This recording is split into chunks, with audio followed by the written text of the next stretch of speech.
नमस्ते विद्यार्थियों, Hindi studio channel में आपका स्वागत है। Welcome to Hindi studio. आज हम मध्यमा भाग 3 देवनागरी लिपि का मानक रूप पाठ का प्रश्न और उत्तर देखेंगे। वर्ण किसे कहते हैं? भाषा में प्रयोगित मूल ध्वनि अथवा उसके चिन्ह को वर्ण कहते हैं. ஒரு பாஷையில் பயன்படுத்துகிற அந்த ஒலி இல்லைன்னா அந்த எழுத்து சின்னம் அதை தான் வந்து வரணும்னு சொல்கிறாங்க. दूसरा प्रश्न, कथित या लिखित भाषा का मूल आधार क्या है? कथित या लिखित भाषा का मूल आधार ध्वनि है. பேச்சு மொழியும் எழுதுகிற மொழிக்கான பேசிக் என்ன அப்படின்னு கேட்குறாங்க. மூலம் என்ன? பேசுகிறதுக்கு அப்புறம் எழுதுறதுக்கான மொழியோட மூல ஆதாரம் வந்து உங்களுக்கு வந்து இந்த சவுண்ட் ஒலி தான். तीसरा प्रश्न, लिपि किसे कहते हैं?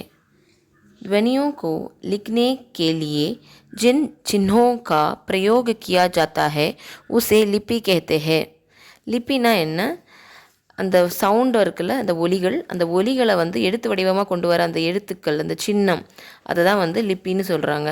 चौथा प्रश्न, हमारे संविधान में कितनी भाषाओं को राष्ट्रीय भाषा का दर्जा दिया गया है? हमारे संविधान में 22 भाषाओं को राष्ट्रीय भाषा का दर्ज दिया गया है.